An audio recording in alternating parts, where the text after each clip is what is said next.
A volte ritornano, ma Domenico Paduano, per gli amici Mimmo, è ritornato e come al solito con la sua rappresentativa Lazio ha vinto la categoria dei cadetti.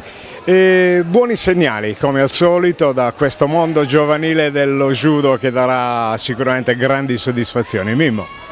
Sì, esattamente, sono bambini in crescita, bambini chiamiamoli, ma sono ragazzi che crescono, continuano a lavorare per un futuro da campioni, speriamo bene, che li porti a dei livelli molto alti come europei, mondiali, olimpiadi magari.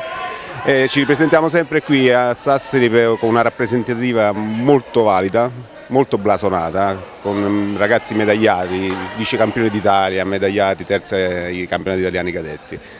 Quindi diciamo proponiamo sempre ragazzi in crescita. E poi con un maestro così, certo che a ritornare indietro nel tempo questo Guido Sieni lascia, come posso dire, delle scorie positive. Ci vuole tempo credo per arrivare ai livelli del Sieni di una volta, con il buon Franco Sieni, grande organizzatore della manifestazione, parliamo di competizione a livello mondiale dove c'erano parecchie squadre nazionali come Giappone, Cuba, Brasile e tutto il resto. Speriamo bene che Stefano sia in grado di portare il Sieni altri 20 anni a questi livelli. Ultimissima domanda, adesso dalla prossima settimana si parla già di europei, è importante che però questi ragazzi tengano sempre l'attenzione alta, la giusta tensione proprio per preparare questi eventi.